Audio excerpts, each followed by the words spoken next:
My name is Johnson Willington. I work for the Chartered Society of Physiotherapists. I help take care of athletes who have gotten injured so that they can get back to their sport as soon as possible and as painlessly as possible. My wife and I live in a house just outside of London. I was asked to help be a volunteer at the 1948 Olympics. They were in London. They were asking for medical volunteers from the British Red Cross, St. John Ambulance Brigade, the Royal Army Medical Corps, and the Chartered Society of Physiotherapists. The 1948 Olympics made some history. They were one of the first to be aired on TV. This was a really big deal because TVs were just getting popular and not many people had one yet. This was also the most entertaining thing to happen since World War II started. Wembley Stadium had survived the war. This is where most of the Olympics would be held. Other events would be held at other arenas or parks that had survived the war. I was able to spend most of my time here in Wembley Stadium. It was also called the Olympic Hospital because this is where most of the doctors were at. The opening ceremony was incredible all the way through. All of the teams marched in together. King George shook the hands of the officials after he said an amazing speech. At these Olympic Games, there was to be 59 nations and 136 events. The opening ceremony occurred on July 29, 1948. A man named John Mark had the honor of carrying in the opening ceremony's torch and lighting the fire.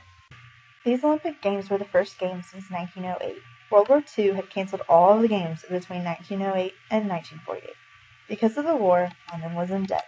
This meant no new places to stay, and it also meant there was some rationing of food going on. Many of the athletes stayed here in the Richmond Visitor Center. It was formerly used for wartime refuge and allowed for 1,700 people to stay here.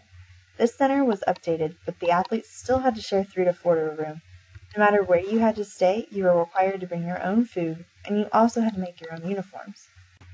At Haringey Arena, I got to see some basketball games, and I also saw a lot of wrestling. On the days nothing happened in Wembley, I came here. One day, there was actually a wrestler who dislocated his shoulder while I was there. I had to put it back in place, and it did not want to go back. On my day off, I thought it would be cool to go to Henley and watch the rowing. It was really cool to watch, and there weren't very many injuries that came out of this sport, so I was lucky. At the Empire Pool, there were a few events hosted here. They had swimming, boxing, and also lacrosse. I had the opportunity to see some of these events. It was really cool. My absolute favorite event to watch was track and field. I found it incredible that a person can run that fast. There are plenty of injuries to treat here, of course. This is a young man named Bob Matthews. He is 17 years old and from the U.S.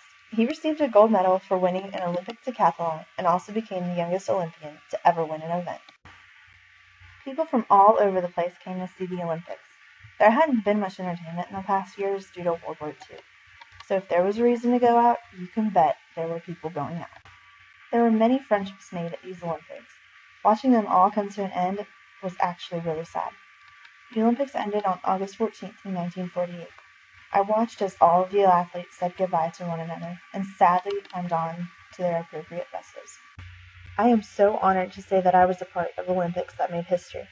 We continue these games in a horrible heat wave. The youngest athlete to win an Olympic gold medal emerged, and London held the Games for the second time. The athletes weren't the only ones to make memories. I did too.